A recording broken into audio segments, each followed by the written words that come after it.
Make sure here. Okay. Okay. We are going to start recording. And as I said, welcome to everyone. And we have a very, very special presenter with us today. He is Carl Green, and I have the pleasure of introducing him today. He is from BJK, one of our FQHCs in the St. Louis area. He is one of our own, so it makes me very happy to and a pleasure to introduce you today, Carl. So, Carl, welcome, and you take it away, sir. Well, thank you, Iva. I appreciate it. Hello, everybody, and welcome to today's presentation on diversity and inclusion. It's great to be here. I want to thank Iva and whoever is on the leadership team to bring such an important subject to the table. I know that these can be scary times, especially when we're talking about diversity and inclusion. And so it shows that Iva, the leadership team, is not trying to hide this subject. And we appreciate that. And they're being transparent. So they want to also get answers to you all. And it's just a great subject to talk about. I was giving this a lot of thought over the weekend. Let me explain just a few things too that you might see. Let me see if that's on the presentation. It's not showing there right now, but this presentation that I'm giving today is part of it is from an organization I'm associated with called Empowered Living. It's a leadership organization. And I went through a presentation. This is actually part of a workshop that I have access to. And I went through that presentation to determine how do I talk about diversity and inclusion to a group of various people, especially my own peers. I'm on the team with you guys. And so I thought that just give a basic overall discussion on how diversity and inclusion impacts your personal organization. So as we're talking about this information today, think about where you work. I'm sure all of us are from some 501c3 organization. So give thought to where you work and what we're going to talk about. How do you fit in with making some of these things happen that we're going to talk about? Okay, so why is diversity and inclusion important? This is a great question for us to consider. It's very important, not just to you, but it's also important to your organization. The true cost of answering that question would be, what happens if we don't implement diversity and inclusion? The cost is far more higher than anyone thought. Now, let me give you just a few more reasons. I'm going to learn how to use this thing yet. A few more reasons on why, before we get into the meat of the discussion, on why diversity and inclusion is important. First, it reduces cost. It also captures unrealized opportunities. And then when we really put our heart in it and think about it, it's the right thing to do. And it becomes more and more important every year. And we've heard on the news the things that have happened in the news. I'm not going to go into all of that today. We can save that for hopefully another workshop later. But it becomes more important every year. Let's think back a little bit into history. When we look at the law, this is not a new topic. This topic of diversity and inclusion, it's not new. When we do the research and go back and look at the laws that have been enacted, we see that Congress has enacted laws with the hope of people recognizing dignity and respect. If you look back, look at the first law, Equal Pay Act, all of these laws that we see on the presentation, these Congress enacted these laws. the Equal Pay Act of 1963, the Civil Rights Act of 1964, Age Discrimination in Employment Act, that was in 1967, Equal Employment Opportunity Act in 1972, Sections 501 and 505 of the Rehabilitation Act, 1973, the Civil Services Reform Act, 1978, American with Disabilities Act, 1990, ongoing Civil Rights Act, again, 1991, and then FMLA, or the Family Medical Leave Act, in 1993. These laws are here for a reason. They're here to protect our differences. They're here to protect our differences. They are guidelines for how we should treat one another with dignity and respect. Look at the first year of the Equal Pay Act of 1963. That was almost 60 years ago.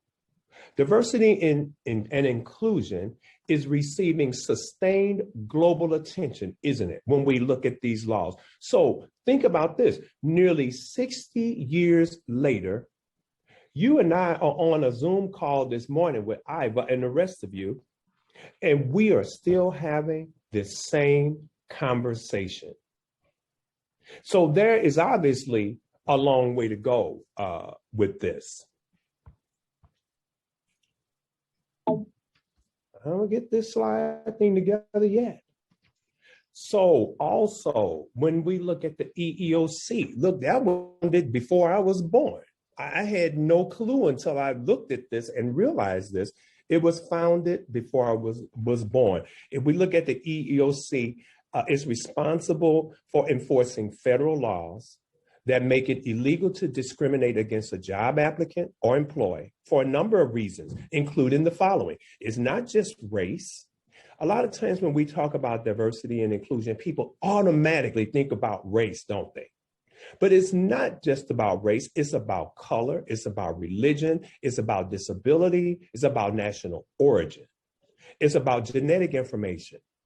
Today, especially gender identity, sexual orientation, age 40 and over when we start talking about ages. So we're really talking about, when we look at this list right here, we're talking about everyone in this list. Some of those protected classes are protected by the law, but inclusion is really about everyone, isn't it? Mm-hmm. Okay, I'm gonna get this eventually. I'm keep hitting the wrong thing. Okay, so the goals of those laws that we saw are to lead a more inclusive work environment too, because you saw some of them included law. So it's the right thing to do, is what works best. So when we look at the data, and there's been several of us involved in what's called a racial trauma team, where we talk about racial traumatization in the workplace. And that team consists of several people from several health centers from around the St. Louis metropolitan area and other areas. But when we look at that data that describes these laws and what's needed today, what it shows is what you see on the screen. An organization with a culture of diversity and inclusion is a healthier and more profitable organization. Now, I'm going to use this analysis. I kind of like this analysis about the rental car. How many of you have had rental cars before? I've driven a rental car before. Have you? No one washes a rental car. How many on the call wash rental cars? I know I don't. And if you do, I mean, I commend you for washing a rental car. There's no ownership. There's no buy-in. There's no skin in the game with a rental car. You use it, you abuse it, and you return it. And I really don't abuse it. I do use the rental car and I try to return it the way it was given to me. So I don't abuse it, but it's not like driving your car, is it? So let's think about the companies that we all work for. I work for People's Health Centers. Think about the organization you work for. I was with the Missouri Primary Care Association, and all of us are part of that. But think about who you work for. Do you feel attached to your company? Or is it just a rental? Think about that.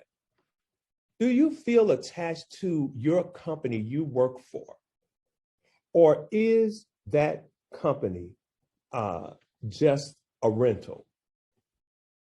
Something to think about. Now, what about the company?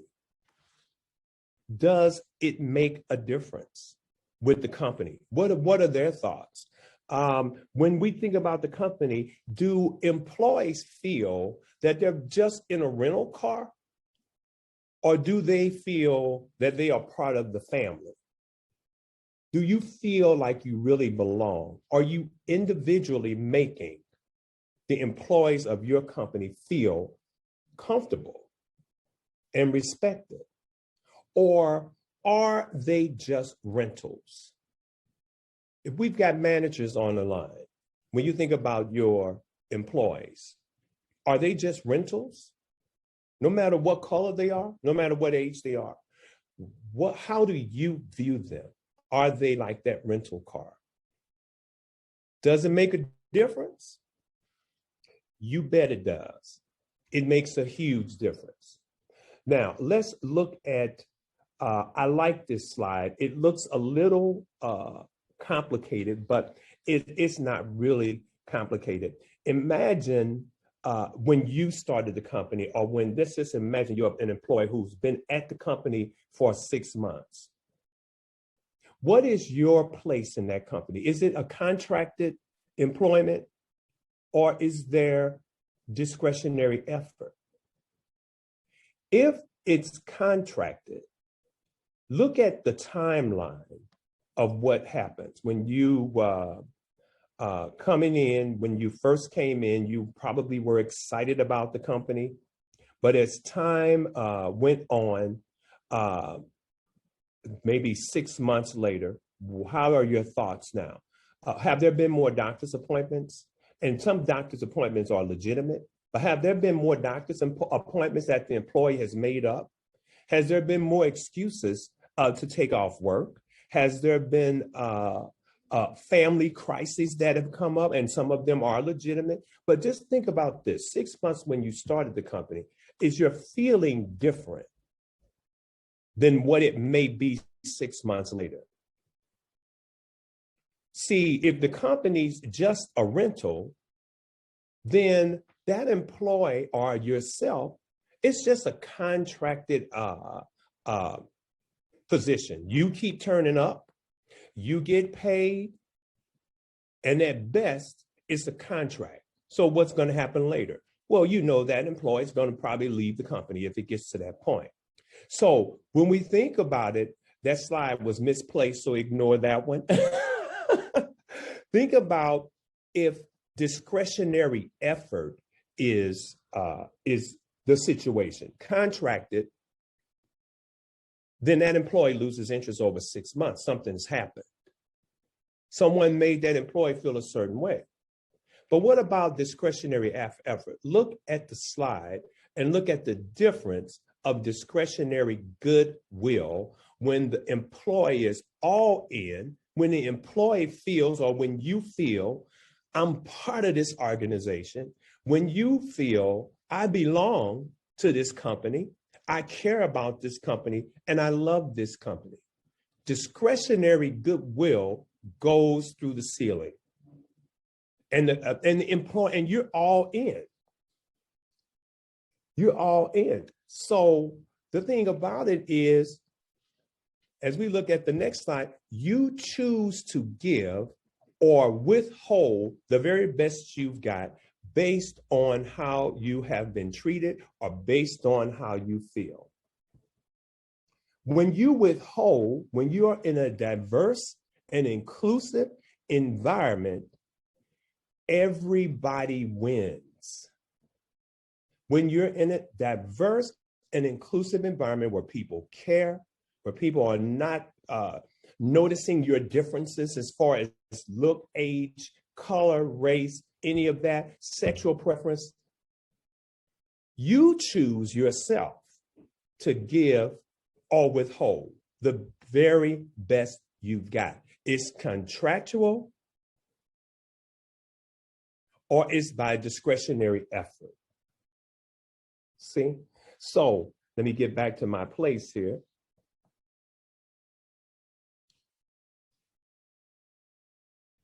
So most of us, hopefully, it's not just about income. It's not just about, let me go in and just do the tiny fraction of work I can. It's about, I am included in this organization. I feel secure here. I can grow faster here. So I'm going to give the best that I can. When you feel free to be the best you can, the best you can be, everybody wins. When you feel free to be the best that you can be, everybody wins in that situation. It's really just that simple. So the question then becomes, how do we create the I'm all in mentality?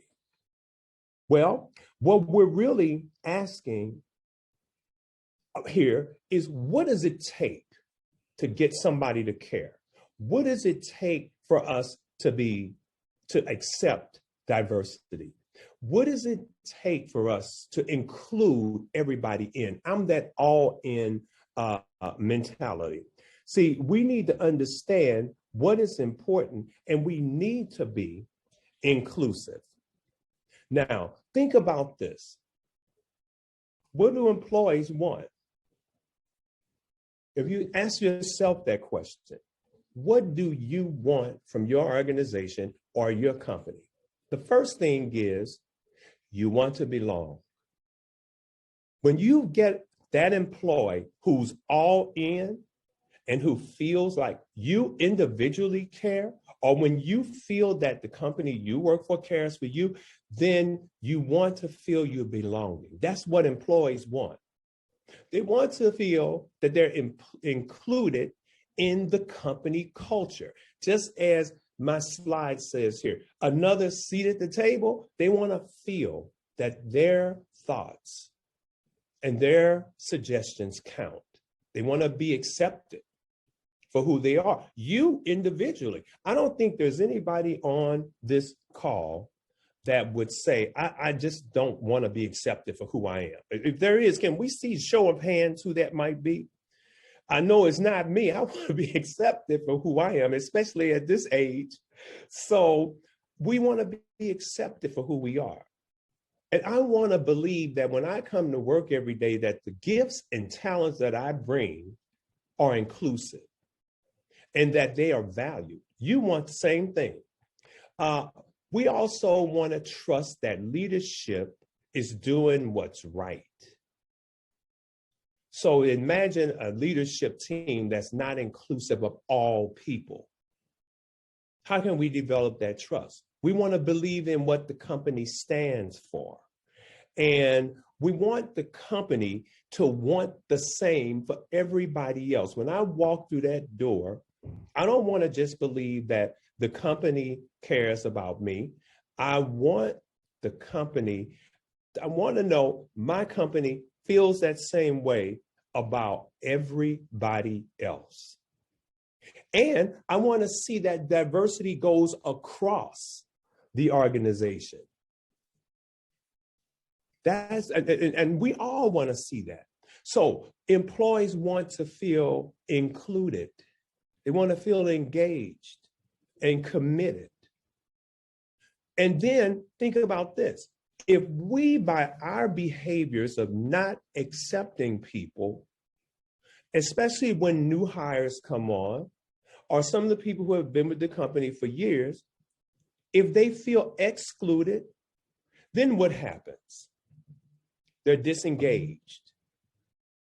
Once they're disengaged, not focused on the mission, not focused on the company, they just have a contractual obligation to the company to show up at 8 o'clock, and at 5 o'clock, I'm running out that door.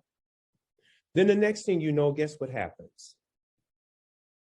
They have quit the organization. This is such a challenge for corporations around the world.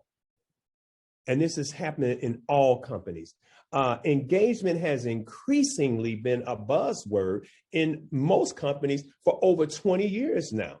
And so there's so much money that has been spent in this area.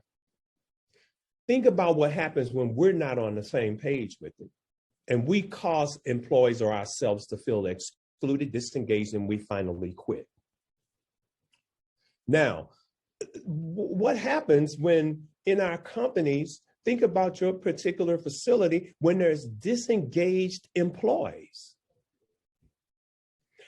That is a costly situation. Research done by Accenture has found that 98% of leaders think employees feel their company is inclusive.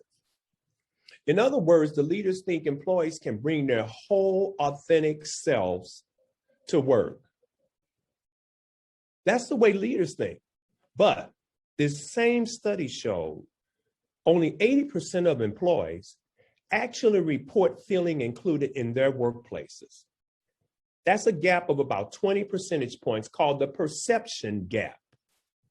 Now, closing the perception gap or making more employees feel included could save employers millions of dollars. And as it states here, boost the United States company profits by a whopping $1.05 trillion. So where are we falling in there? Have we adopted behaviors or actions that cause employees to feel disengaged, or those that feel engaged? Why is this so important today? This is no joke, guys. Why is it important to have diversity, include in an inclusive and equality environment all around us? Here's the reason. In 4.5 years, 75% of the United States workforce will be made up or of millennials. Now, the question is, how many millennials do we have with us now in our company? When you think about it, how many millennials do you have? Why is this key? Because millennials think, as we stated, think differently. Millennials are looking for something different to the boomers. They're looking for something different. Guess what's important to millennials? 75% of the workforce. If you've got a quadrant of 4 squares, just think 3 of those squares, and that's your staff at your company, 3 of those squares are going to be made up of millennials. 3. Why is this key? This is key because to those millennials, guess what's important? Diversity and inclusion. This is a different group in more ways than one when you think about it. But this group is different from the group that was back in 1967 when the laws began to be enacted to protect people and to encourage people to show dignity and respect towards others. This is a different generation. They think differently, they feel differently, and they want different things. Understanding this today leads to a competitive advantage, because you know that when you hire, you're not going to always have a 45, 55, 65-year-old employee to start. It's difficult enough to find great people today. But just think, tomorrow, your new hire is going to be a millennial. And so imagine how hard it's going to be when that pool of people start to look at your company culture, or when they start looking at you and how you think, and there's a lack of diversity and inclusion. These companies, this group, one thing I have found out about this group is that as we look at them in that photo right there, see, years ago, we said, I'm going to stay. I want to be at the company 20, 30 years. I'm looking forward to retiring from the company. Do you think this group thinks that way? They don't think that way. When they come walk in your doors, if that culture, if your environment is not a diverse and inclusive environment, guess what they do?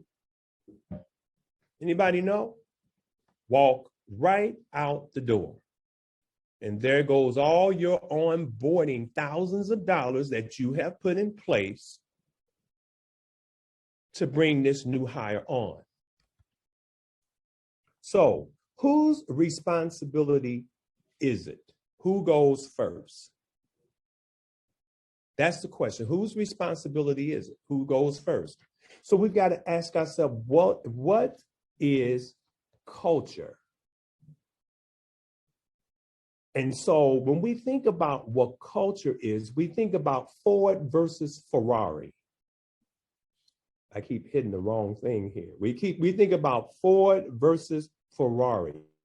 And we think about Goldman's type of person, Bank of America type of person. What do we mean when we say these types of things? Well, when we say these things, these types of things, imagine you go to the workplace for an organization that you feel that you don't like or you don't fit in that organization for whatever reason.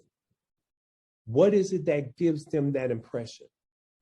What is it that gives that new person that impression? It's probably not an official letter from the company. It was probably something that the people, something we did, something that we said, some type of way we acted when that person was there that gave them an idea of what is the culture like in this company. And the culture, when you think about it, is a group habit. It's a group habit. It's the customs and practices, that they see in that company. Probably when you look at it like that, they have even researched the company to see, well, what's the turnover rate at the company? How many people leave the company? What are the reviews saying about the company? What's the mission statement? Does it appear when I go in that the people are holding true to the mission statement? So who goes first when they believe there's not diversity and inclusion? Well, look at this. Who goes first? Is it the customer who goes first? Is it the supplier? Is it the people who gives your organization the materials they need? Is it the public? Is it the team? The question is, who goes first when we see that we don't have a diverse and inclusive culture? This is the way to look at this team. We're better together.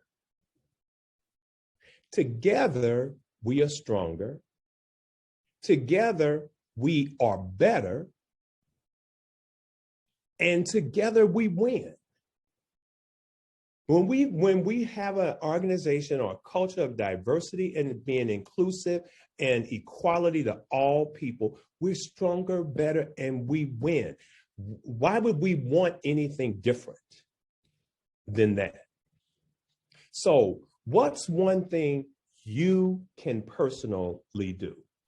That's the question that you and I have to ask ourselves. What is the one thing we can personally do? So you have to play a part in this just like everybody else, one way or another. So we might as well think about it now. Can we be, and we all were raised, when we look at when I see you all on the Zoom call, none of us look alike. We're all different. Miss Eleanor even has a mask on. We're all different. And she has to have that mask on, guys, because she's working. It's down there where patients come in. So we appreciate you. But we're all different, aren't we? None of us look alike. So what can we do? Can we be a bit more understanding of the people around us? I know we all have come up with different beliefs and different things that we were told and different ways we think. But can we be a little bit more understanding towards somebody who's different than us? Can we take an interest in other people? Not just saying, well, I was taught this, or this is how I feel, or this is how I believe. Can we be a bit more understanding of the people around us? Can you think of things from their perspective? When we talk about diversity and inclusion, what I didn't want this information to be about for the group was just giving definitions of that. Okay, this is diversity, this is equality, and this is inclusion. Because you know what? I believe that all of us are smart enough to understand that right off.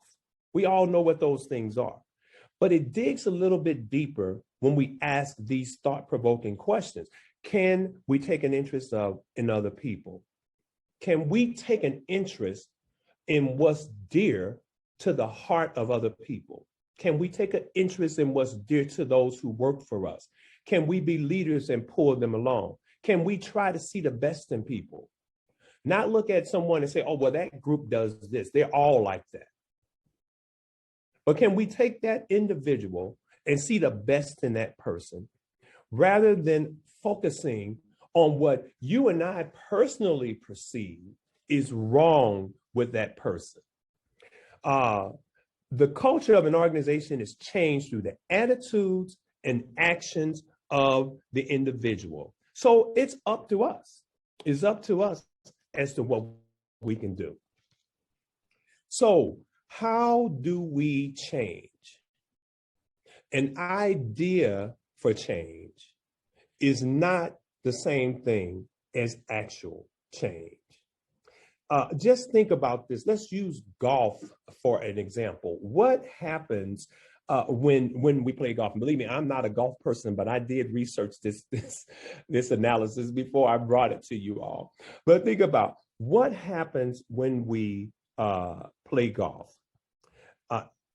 And you're with your friends and you're out and they're giving you instructions on how you can make your swing better and some things you can do. And you listen to them. Why? Because you want to? Well, you may, but because let's say that you just feel, oh, I know what I'm doing. I don't need to listen to Eleanor or Shelley about how to do my swing. That's because you choose not to listen to them. That's what's ingrained in you, that you have always played it this way. This is how you have done it. It's not you feel it's just not in your interest to change. And then so you don't want to change. But think about it this way. What is change? Change is uncomfortable. Change is a frustrating situation, isn't it? Here I am. I think I'm a pro and Shelley's telling me, oh, no, you need to do it this way. I might become a little frustrated. It's inconvenient for me because I've learned it all this way all these years. So change is going to be uncomfortable. When we talk about diversity and inclusion, it's the same way. This is an uncomfortable conversation to have. It's uncomfortable for all of us. The team that discusses racial traumatization, that team, we have uncomfortable discussions, but we have them. So what we want to think about is this. When you think about that golf situation, if nothing changes, then your swing is going to continue to do and be what you're doing and being. Isn't that correct? It's not going to improve. It's not going to be to anyone's advantage. But just think, what if I listened to Shelley and I valued Shelley? And I said, you know, Shelley makes a good point. Carl, you need to try your swing this way. and I win as a result. That is a great example for diversity and inclusion, team. You know, it's important to value the thoughts and opinions of all people. We can make a decision when it's not an appropriate decision, but for the most part, if somebody's trying to make us better, if somebody has respect for us, and if someone is listening to us, and if we listen to them, we value that person, don't we? It's only going to make us better. So when we talk about diversity and inclusion, I want to put this out there too. One of the racialized trauma team that we all had the opportunity to be part of, the team of federally qualified health centers and some other facilities, we were offered a free course through the University of South Florida on this subject. It was phenomenal, just a phenomenal course. One thing I learned in the next few years, do you know who the majority of this United States is going to be? It leaned toward those who were of Latin origin. So these are other reasons for us to be on the same page of diversity and inclusion and equity, that say we're taking it serious. We're putting aside our personal feelings. We're putting aside our personal thoughts. It's hard to put aside what we've been ingrained with sometimes. But this is the time right now to make those changes. This is the time to accept a diverse and inclusive organization. Everybody loses when we don't. Due to research, the research shows the turnover rate for organizations who don't have a diversity, equity, and inclusion plan, their turnover rate is astronomical. Keep in mind, the majority of people coming to the workforce today are who? Millennials. They want change. They want to know there's a they want to know I'm going into a diverse group. I want to go back on one of the slides here because I love this photo. Let's see. Yeah, I love this photo right here. See, women, men of all colors. When you think about yourself, I see from who I'm seeing on the call right now, I'm seeing predominantly women. Wouldn't it be horrible if your pay was different from a man's pay? That's totally unacceptable today. You want to be valued because you have an employer who is about equity and who sees what you bring to the table is just as valuable and important as if a man were doing it. Guess what? It's most of the women doing the work.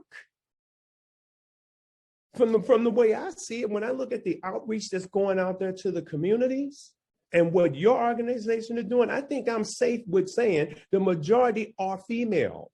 Where is their pay scale? Is it equal or higher to what a man's would be? That is what we're talking about, team, when we talk about diversity and inclusion. We all win when we have a diverse, inclusive organization, when we adopt diversity and inclusion for ourselves personally. There is no way you can lose. So that is what I have today. I want to let you know that this information, and I want to thank Iva and the MPCA for giving me the opportunity. This was a great opportunity to discuss this subject with my peers. And there's workshops associated with this.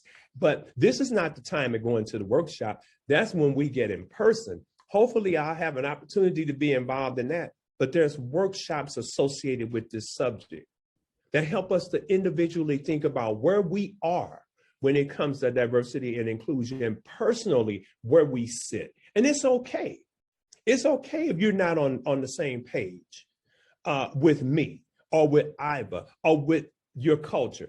It is okay because we understand.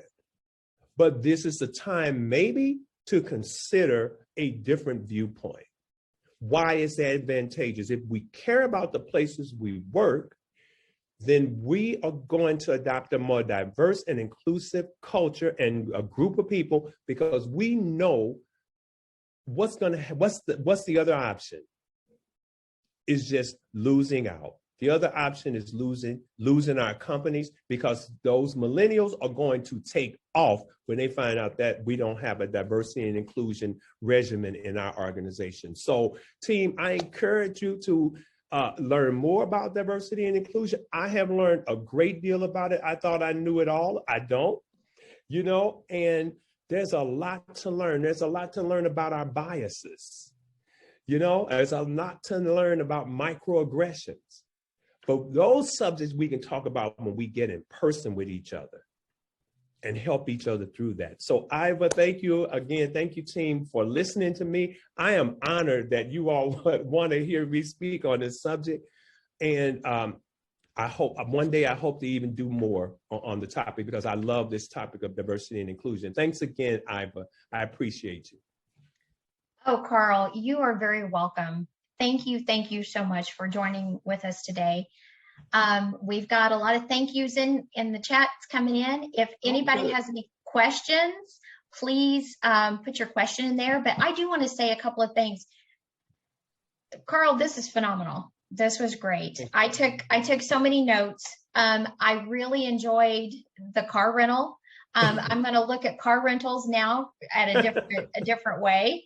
I want you to know, though, I do wash them, because my mama always told me, if you borrow something, you always need to return it in the same way or better than the way you got it. So I always try to do that. Love the rental thing. And, you choose to give or withhold the very best you've got. That is your choice. You make that choice every day. And I appreciate that tremendously. And the phrase, together we are stronger, better, and we win. We win together. That is awesome. And as you were talking about that, I think of every single one of us that works for FQHCs. Every single one of us. We are stronger and better together. And it's everything that's going on, that's affecting us and our patients out there. We as a group, we're going to make this. We're going to make this work. We will. So, says Carl, this was amazing. Thank you so much. Anybody else? Anything stand out to any of you guys? You're going to write on your computer? I got my pages filled up here. Well, if not, and Carl, honestly, this is not a quiet group. I'll tell you, we're all thinking then. Maybe everybody's just thinking, but this is definitely something to think about. Yes, and I so appreciate you and all of the work that you're doing. Thank you so much. Everybody, this is the first time I've ever seen Carl face to face. Carl and I, we have emailed back and forth. Right. Many times. Right. And so I appreciate you. And one day I hope to meet all of you guys from BJK soon. Yes, absolutely. I'm still going to be able to tour some of the clinics, and actually I'm taking off tomorrow to tour some of them down in the Boot Hill. So again, there's some more comments too. Thank you so much. Thank you, Carl. You're amazing. Great training. Thank you for providing for all of this information to everybody. So, all right. Well, we are at 10:45. Oh, love the training. We'll keep the rental car theory in mind. That's a good thing to do. I know. Me too. I will. Right. I will not look at rentals. I will look at rentals different. This was a lot to take in, and I can't wait to watch again. Yeah.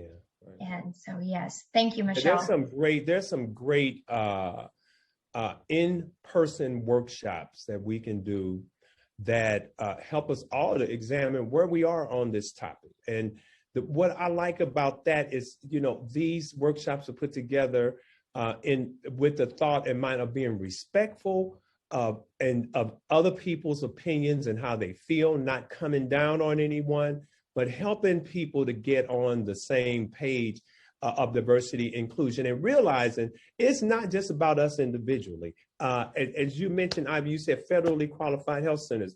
We've got the communities to be concerned about.